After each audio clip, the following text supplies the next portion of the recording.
What is going on, guys? Kenny here from 619 Guitars and Gear, and I'm super excited because it is springtime, temperatures are going up, and we can finally get back into doing some project videos. I kind of ran out of time. We have a bunch of projects we got to finish, but winter came, and it's super hard to paint and do all that stuff in the winter because the shop that I work in, it's not heated all year round, unfortunately. And to run a heater in there, I only have a propane heater, and you can't really, paint with the propane heater on because it will probably explode because it's flammable. And yeah, it's as soon as you turn the heater off, it just gets cold really quick because it's not a really well insulated garage. But spring's here. We're gonna work on cleaning up that shop, getting it ready. But right now we are in my other shop. I kind of set up my little workbench here to do, prep work and stuff, and then we can do painting and stuff in the other shop. So super excited. I put a post out on the community page asking you guys if you'd want to see more project videos, and literally no one said no. Everyone said yes. Project videos in the past kind of been hit or miss, so I figured out we're gonna kind of change up the format a little bit. I'm not going to show as much, we're going to do a little bit of prep work, but we're going to focus on the fun stuff like, priming, painting, and then final assembly, instead of just showing every little step like sanding and more sanding, and we're going to focus on the fun stuff. We're going to try to keep each project down to 1 or 2 episodes, maybe 3 if it's needed, but I'm super excited, and put another post out asking, I posted a couple guitars, seeing which one you guys would want to see for the next project, and it looks like most of the votes went to this LTD Alexi-200 I have. Now, I've painted this thing a couple times. I was going to sell it, and then Alexi had passed, so I decided to keep it. So as you can see, it's primed, ready to go, so we really don't have to do too much. We're going to give it, a nice little sand down with some Scotch-Brite just to smooth it out, and we'll work on getting some color on this thing. But let's get the camera in close because I want to discuss. We do have some options between some necks and stuff like that. I got 2 necks and just kind of got to decide which one I want to use. I want to hear your guys' feedback, and I'll explain everything. And then we can talk about what color I want to do and the design that I've been, whirling around in my head, and see what will look best on this thing. So let's get the camera in close and we'll discuss it. All right, well, as you can see in front of us, we have the body, and then there's 2 necks. And you're probably wondering, why is there 2 necks? Well, here's the deal. So we have the original neck that, this came on the Alexi-200. It has the saw blade inlays and stuff like that. Killer neck, looks awesome. I had customized a nice flat profile on the back of it, so it has a really unique shape to it. It's super comfortable to play with. Your hand just fits around it perfect. I really love this neck. You can kind of see the flat spot. So you can kind of see it. I don't know how in focus it is, but hopefully it is. But I love this neck. The only downfall is the person before me did some really shoddy fret work on this thing, and it really needs a lot of fret work to get this thing playable. That's the main reason why I took this guitar apart, because it really just needs a good fret leveling. And I have the stuff to do it, but if I don't have to do a fret leveling, I kind of try to stay away from that stuff. So that's the downfall of that neck. Now we have this other LTD neck that is great at perfectly level frets. I already checked, did some fret rocking. I think the playability would be great and way better with this neck, but obviously I know a majority of you guys are going to want to see the original neck. But I'm all about the playability, so if I can put a neck on there that's going to play better, and I can do the same, I started doing the same sanding where it has the flat spot on the back. If I could get this thing to pretty much feel like that neck.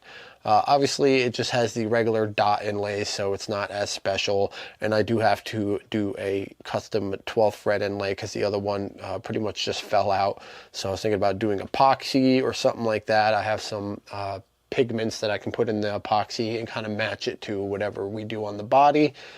So positives about this neck: playability would be great.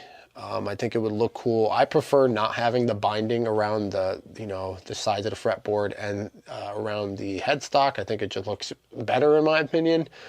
And then the negatives are it doesn't have the cool inlays like and stuff like that. So let me know what you guys think in the comments. I know a majority of you guys are going to probably pick this neck, but I'll wait to hear what you guys think. But let's move on to the body. As you can see, it's already primed, pretty much ready to go. We just got to get some Scotch-Brite and smooth everything out so we can get some base coats on.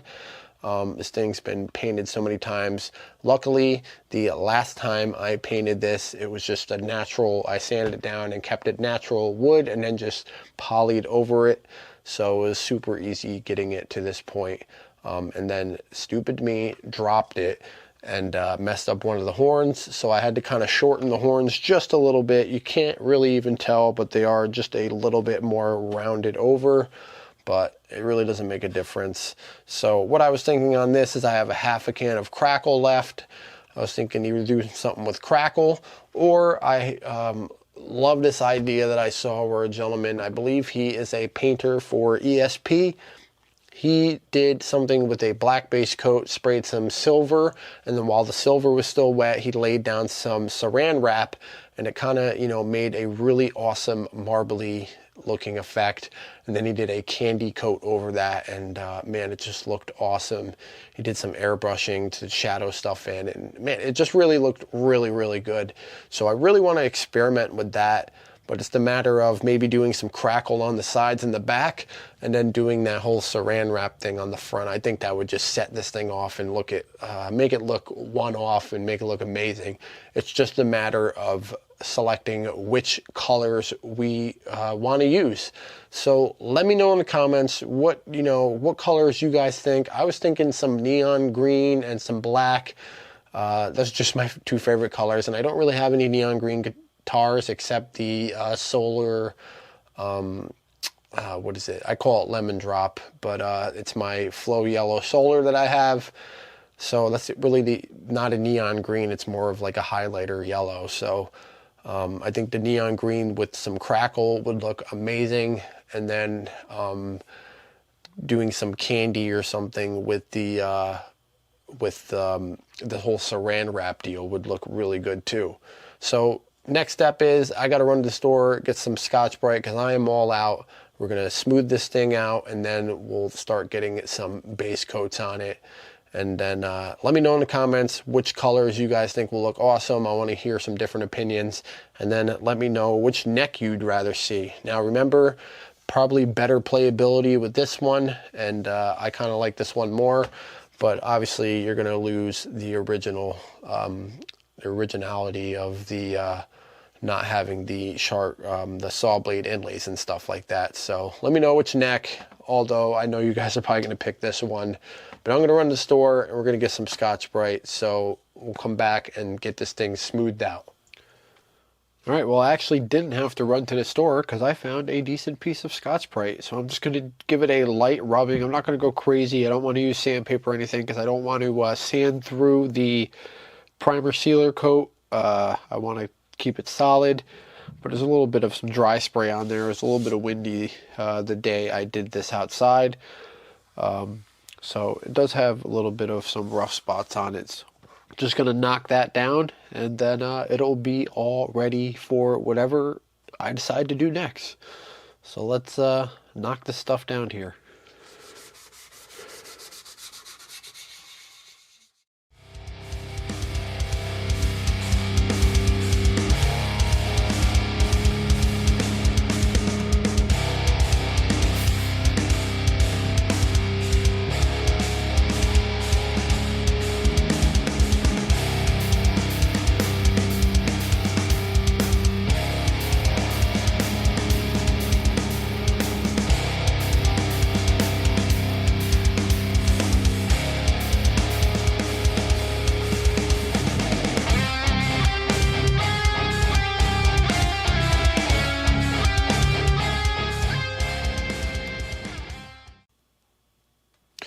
All right, guys, well, we got the body all nice and smooth. Like I said, it really didn't need much. I did a really good job with the sanding sealer underneath it on the bare wood.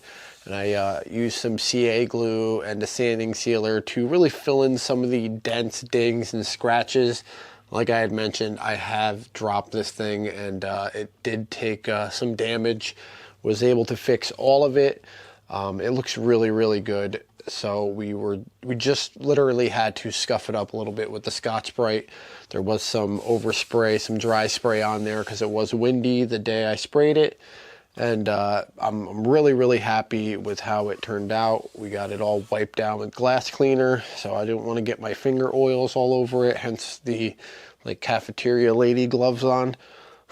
But it's ready to go. I really want to keep this video going and like start painting this thing, but I honestly want to hear your guys' opinions. You know, we have to decide on the two necks, which I already probably have an idea of what you guys are going to say.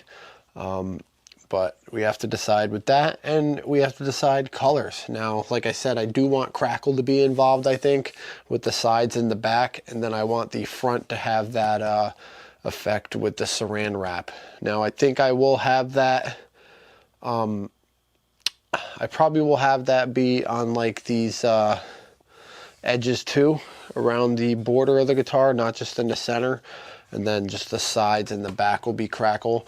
But we kind of just have to decide on colors here. That's basically what's holding us up. Remember, the crackle spray itself is black, so when it cracks, whatever color is under that is what's going to show through. So help me out. Tell me what you would like to see in the comments. Obviously, I'm not going to be able to go with everyone's idea. Everyone's going to have a different color they want to see. But we'll see if there's like a vote with more than one, and I kind of have some ideas in my head, but I just like to hear some suggestions. But if I don't go with what you say, don't take it personal or anything, or if I go a complete different direction, you know, don't get mad at me or anything. I just really am open to hearing some ideas. I might make something click in my head and be like, oh, that'll look awesome. So let me know what you guys think between the necks and the colors on the bodies. It's going to be pretty much just a short introduction video into this project. So this project might end up being 3 episodes, but I don't want to keep it any longer than that. I'm done with doing the 5, 6, 7 episode thing. It just drags the project on way too long. And there's really a lot of stuff that's really not necessary to show on camera, like just a lot of prep work that's super boring. So this thing's ready to go. I really can't wait to keep going with this project. So I'm going to hurry up and get this thing edited up, and we'll post it. And I really want you guys to let me know what you think. So as always, I hope you enjoyed. And I just wanted to mention one other thing here. We are at 904 subscribers, which is pretty cool to me. I've been doing YouTube for a little over a year now, and yeah, it's pretty cool that we're almost at 1,000. I really didn't have any kind of goals to, you know, grow the channel humongous or anything. I'm loving the whole slow and steady building of the channel. I understand that I don't post as much as I would like to, but with work and everything, it gets crazy. But at 904, we're pretty much at the home stretch to 1,000 guys. So please share this video if you like this type of content with the projects and guitar reviews and all that. Please subscribe. I would love to have you guys join the family. But with that being said, let's hit 1,000. And I really appreciate all of you. And see you in the next video.